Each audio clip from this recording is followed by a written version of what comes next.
காரைக்குடிக்கு அப்புறம் எங்கே ஈவெண்ட் பண்ணலான்னு பார்த்தும்போது பண்ணாத இடத்துல பண்ணணும்னு டிசைட் பண்ணி ஈரோட்டில் பண்ணலான்னு டீம் டிசைட் பண்ணாங்க. ஸோ வணக்கம் ஈரோடு மக்களே, உங்கள் ஊருக்கு டெஃபினட்டாக வரேன். 10ஆம் தேதி ஜனவரி மாதம் சனிக்கிழமை அன்னைக்கு ஈவெண்ட் பண்ணலான்னு இருக்கோம். கீழே இருக்கிற லிங்கை கிளிக் பண்ணி டிக்கெட்டை வாங்குங்க. உங்களை ஈரோட்டில் சந்திக்கிறேன். நன்றி, வணக்கம். வணக்கம். மீண்டும் மணிப்பேச்சல் உங்களெல்லாம் சந்திப்பதில் எனக்கு மிக்க மகிழ்ச்சி. நேற்று ஒரு ஹிஸ்டாரிக் டே குளோபல் மார்க்கெட்ஸில், ஒரு ஹிஸ்டாரிக் டே நேற்று. என்ன ஹிஸ்டாரிக் டேன்னா, டாலர் அப்படியே கவுந்து விழுந்துக்கிட்டே இருக்குது. 4500 கோல்டு ஸ்பாட் மார்க்கெட்டில் ஃபஸ்ட் டைம் தாண்டிடுச்சு. சில்வர் $70 தாண்டிடுச்சு. ஒரு டன்னோட விலை காப்பர் 12,000 தாண்டிடுச்சு. இது ஏன் இந்த மூணு சொல்கிறேன்னா, இந்தியா இதில் சில்வரையும் காப்பரையும் நம்ம கோல்டையும் இம்போர்ட் பண்ணுறோம். ஆனால் இந்தியாவில் விலைவாசியே ஏறலை. உலகத்தில் இதெல்லாம் விலையில் ஏறுது. நம்ம அதை இம்போர்ட் பண்ணுறோம். ரூபா டாலருக்கு எகென்ஸ்டாக வந்துடுச்சு. இந்தியாவில் விலைவாசி ஏறலைன்னு எப்படின்னு எனக்கு புரியல. உங்களுக்கு புரிஞ்சால் சரி. எனிவே, விலைவாசியே ஏறலைங்க. இது 3 ப்ராடக்ட்டு, எல்லா கமாடிட்டி மட்டும் லைஃப் டைம் ஹைஸில் இருக்குது. இந்தியாவில் மட்டும் எப்படியோ இம்போர்ட் பண்ணுறோம், விலையே ஏறலை. நம்ப முடியுதுதான், நீங்கள் நம்பிக்கைங்க. அடுத்தது பிபியில் வந்த முதல் லேடி பண்ண முதல் வேலை, கேஸ்ட்ராயிலில் மேஜராக இருக்கிற ஷேரோட லூப்ரிகன்ஸில் மெஜாரிட்டி ஷேரை விற்றுட்டாங்க. இந்தியாவிலேயும் இவங்க டாமினன்ட் பிளேயர். அந்த ஷேரை அவங்க விற்றுட்டாங்க. ஜிஜிபிங்கை பார்த்து பயந்து ட்ரம்ப் பாகவதர் இதுக்கு மேலே சிப்பு சாங்ஷன்ஸ் போடலை அப்படின்னு சொல்லிட்டார். நம்ம ஊர் டேரிஃப் பற்றி ஒன்றும் பேசலை. அதனால் ஆக மொத்தம் குளோபலி வெரி டென்ஸ் சுச்சுவேஷன் இருக்குது. போன மாதம் சைனா யூஎஸ் ட்ரெஷரிஸ் $500 பில்லியன் விற்றுருக்காங்க நெட்டாக. ஸோ ஒரு சைடில் எல்லாருமே டென்ஷனாக பார்த்துட்ருக்காங்க. சைனா யூஎஸ் ட்ரெஷரி விற்குது. Foreign exposure of US treasury குறைஞ்சுட்டே போகுது. அப்போனா பல பேர் விற்கிறாங்க. இதனால் கோல்டு ஏறுது. கோல்டு டெஃபினட்டாக வாங்குறாங்க. சைனா சில்வரை வெளியில் அனுப்புறதை நிறுத்திட்டாங்க. சில்வர் விலையை ஏற்றுறாங்க. கூடிய சீக்கிரம் இன்ஃப்ளேஷன் கேட்சப் ஆகிடும். இதுதான் மேட்டர். அதனால் அமெரிக்காவில் எவ்வளோ நாள் இன்ட்ரெஸ்ட் ரேட் கட் ஆகும் தெரியல. ஆனால் அதே சமயத்தில் அமெரிக்காவோட ஜிடிபி க்ரோத்து 4.3% இருக்குது. அப்படின்னா அது ஃபாஸ்டஸ்ட் க்ரோயிங் எக்கானமியில் ஒன்று ஆயிடுச்சு. 4.3%ங்கிறது அமெரிக்காவில் எக்ஸ்ட்ராடினர்லி ஹை. அப்போனா ரேட் கட்டை பட்ஜெட்டாக பண்ணக்கூடாது. ஆனால் ட்ரம்ப் டான்ஸ் ஆடி ரேட் கட்டை வாங்க ட்ரை பண்ணிகிட்ருக்காரு. அதே மாதிரி ட்ரம்ப்பு டாரிஃப் செக் அப்படின்னு 2000மோ $3000 ஒரு வீட்டுக்கும் செக் அனுப்புகிறேங்கிறாரு. அதை கோர்ட் ரிஜெக்ட் பண்ணிடுச்சு. இருந்தாலும் எனக்கு அனுப்ப பவர் இருக்குதுன்னு அவர் சொல்லிகிட்ருக்காரு. இதுதான் இப்போதைக்கு இருக்கிற குளோபல் செய்தி. குளோபலி விலைவாசி ஏறப்போகுது. ஆனால் இன்ட்ரெஸ்ட் ரேட் கட்டும் கண்டினியூ ஆக போகுது. அன்ஈவன் க்ரோத் அமெரிக்காவில் இருக்குது. அதனால் ஃபெட்டு ரேட் கட் பண்ணுமா பண்ணாதாங்கிற டிபேட்டில் ரேட் கட் பண்ணிடும். இப்போ பண்ணாட்டாலும் மேக்கு அப்புறம் டெஃபினட்டாக பண்ணிடும் அப்படிங்கிற கணக்கை போட்டு கோல்டும் வெள்ளியும் நேற்று ரெக்கார்டாக எகிரிடுச்சு. வெள்ளியில் என்னோடய கரெக்ஷன் இதுதான். Reserve bank of the world வாங்கிறது இல்லை. ப்ரோன் டு பிக் ஃபால்ஸு, கேர்ஃபுல்லாக இருந்துக்கங்க. கோல்டு நேர்னி கார்த்தால 30 ரூபா தான் ஏறி இருக்குது. 12,800. இந்த ட்ரெண்டு இன்டர்நேஷ்னல் மார்க்கெட்டில் கண்டினியூ ஆச்சுன்னா சாயங்காலம் we can expect a surprise in the gold market. 12,850, 12,900 வரைக்கும் போகும். அடுத்த வாரம் 13,000 ப்ளஸ் டேக்ஸு 22 கேரட் கோல்டு போகிறதுக்கு வாய்ப்புகள் பிரகாசமாக இருக்குது. அதே சமயத்தில் சில்வரும் ஏறும், காப்பரும் ஏறும். நேற்று வீடியோவில் சொன்ன மாதிரி 19,500ங்கிறது இன்னும் க்ளோஸ் ஆகிட்டே இருக்குது ஒரு கிராம்.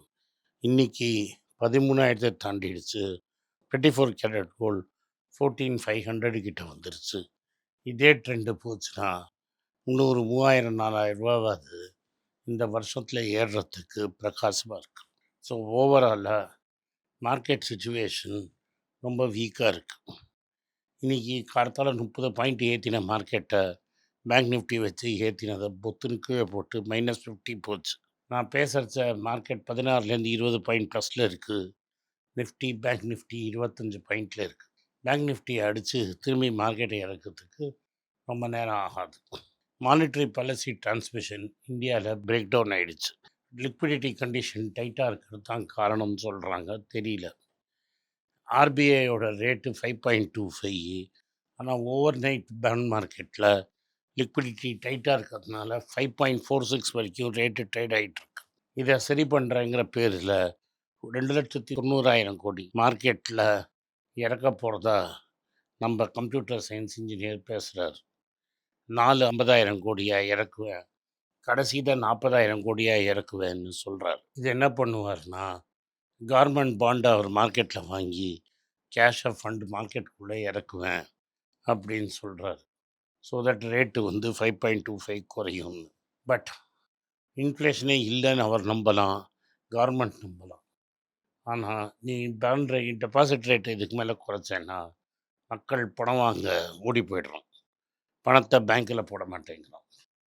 அவன் பணத்தை பேங்க்கில் போடலைன்னா லெண்டிங் ரேட்டு பெருசாக குறையாது, ப்ரெஷர் இருக்க தான் செய்யும். அதனால் விலைவாசி வருங்காலத்தில் இந்தியாவில் டெஃபினட்டாக ஏறப்போகுது. இதை நீங்கள் தெளிவாக புரிஞ்சுக்கங்க. இதை புரிஞ்சுக்கலைன்னா நீங்கள் ட்ரேட் பண்ணுறது ரொம்ப கஷ்டம். ஆனால் இப்போ என்ன பண்ணுறாங்கன்னா, 1 ஜான்வரி 2025 எடுத்து இந்த இயரில் நாங்கள் 4%, 5%, 10%க்கு மேலே பாசிட்டிவ்னு சொல்கிறாங்க. ரியாலிட்டி என்னென்னா 15-16 மாதமாக இண்டெக்ஸு ஆல் டைம் ஹையை டச் பண்ணாமல் இங்கேயே சுற்றிட்டுருக்கு. நீங்கள் வெறும் இண்டெக்ஸ் ரிட்டர்னை பார்க்காம broader market small cap mid cap பார்த்தீங்கன்னா 60-70% அடி வாங்கியிருக்கு. அதே சமயத்தில் நம்ம ஊரில் இன்றைக்கி என்ன பண்ணியிருக்காங்கன்னா, ஹிந்து பேப்பர் சொல்கிறது H1B விசா வாங்கிறதுக்கு ஸ்டாம்ப் வந்தவன்னா இங்கேயே இந்தியாவிலேயே உட்காந்துட்ருக்குறான், எப்போ அடுத்த ஃப்ளைட்டை பிடிச்சி ஊருக்கு போகிறான்னு தெரியல, அப்பாயின்மெண்ட் டினைட்.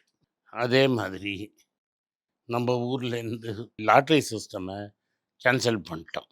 இப்போதைக்கு என்ன விஷயம்னா, இதனால் நம்ம ஊரில் நிறைய பேருக்கு வேலை வாய்ப்பு போகிறதுக்கு சான்ஸ் இருக்குது, இங்கேயே உட்காந்துட்ருக்காங்க. 3 வருஷத்துக்கு ஒரு வாட்டி மாற்றணும்னு சொல்கிறாங்க. அதுக்கு ஒரு வெளியில் வந்தால் திரும்பி உள்ளே போக முடியல. இதை வந்து இன்றைக்கி எப்படி தவிக்கிறாங்கன்னு ஹிந்து பேப்பரில் ஒரு கட்டுரை வந்திருக்கு. இது வந்து ஐடியை இன்றைக்கி நெகட்டிவாக இம்பேக்ட் பண்ணியிருக்கு. IT stocks are down. இதுதான் இன்றைக்கி மார்க்கெட் நிலவரம். நம்மளதில் எந்தெல்லாம் ஸ்டாக்குக்கு விழுந்த மாதிரி இருந்தோ ஆக்கிய தூக்குங்க. ஆண்ட்ரூ ராஸ் சார்கின் அப்படிங்கிறவர் ஒரு ரெட் கலர் புஸ்தகம் 1929 எழுதியிருக்கிறார். அதில் பிகினிங்கில் ப்ரொலோக்கில் சொல்கிற கண்டிஷன்ஸ் இந்தியாவில் இன்றைக்கி இருக்குது. அதாவது எல்லாரும் அர்பன் ஏரியாவுக்கு வராங்கன்னு எழுதுகிறாரு.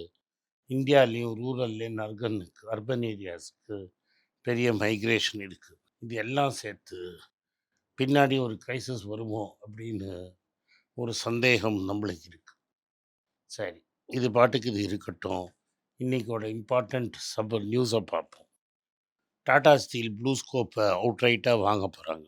ப்ளூஸ்கோப் வெறும் ஆஸ்திரேலியாவில் மட்டும் நாங்கள் பிஸ்னஸ் பண்ணிக்கிறோம்னு சொல்கிறாங்க. இந்தியாவில் 4 இடத்துல பிளான்ட் இருக்குது, இன்னும் பல பிளான்ட் வரும். இந்த ஜாயிண்ட் வெஞ்சர் வந்து doors, panels and building material supply பண்ணுறதுக்காக ஆரம்பித்த கம்பெனி. அதே சமயத்தில் பிளாக்ஸ்டோன் வந்து ஃப்ரெஷ்ஷாக 9.9% கேபிட்டல் ஃபெடரல் பேங்க்கில் இறக்கிறதா ப்ராமிஸ் பண்ணியிருக்காரு. அதுக்கு ஆர்பிஐயும் காம்படிஷன் கமிஷனும் அப்ரூவல் கொடுத்துட்டாங்க. அவங்களும் 9.9% ஸ்டாக்கை இந்த பேங்க்கில் இறக்குவாங்கன்னு நம்பிக்கை எல்லாருக்கும் இருக்குது, நம்மளுக்கும் இருக்குது. டாடா மோட்டார்ஸ் என்ன சொல்கிறாங்கன்னா, 6 புது வண்டிகளை இறக்க போகிறாங்க மார்க்கெட்டில், எல்லாமே எலக்ட்ரிக். இப்போ 45-50% இருக்கிற மார்க்கெட் ஷேரை அங்கேயே நாங்கள் டிஃபெண்ட் பண்ணுவோம். இது வரைக்கும் 2.5 லட்சம் எலக்ட்ரிக் கார் நாங்கள் விற்றுட்டோம். இந்தியாவின் முதல் electric car which are sold 1 lakh cars வந்து எங்கள் நெக்ஸான் தான். நாங்கள் மார்க்கெட்டை டெஃபினட்டாக டிஃபெண்ட் பண்ணுவோம் அப்படின்னு சொல்கிறாங்க. அடுத்தது என்ன நியூஸ்னால், விப்ரோ என்ன சொல்கிறாங்கன்னா, எங்கள் சன்டூர் நம்பர் 1 செல்லிங் சோப்பு இந்தியாவில் ஆயிடுச்சு, லைஃப் பாய் சோப்பை நாங்கள் காலி பண்ணிட்டோம், நாங்கள் தான் நம்பர் 1 பிளேயர் அப்படின்னு சொல்லியிருக்காங்க. லைஃப் பாய் இதுக்கு வாயே திறக்கலை, சைலண்ட்டாக இருக்காங்க. சந்தூரை அக்வயர் பண்ணி மெதுவாக அதை க்ரோ பண்ணி இவ்வளோ பெரிய பிராண்டை ஆக்கிட்டாங்க.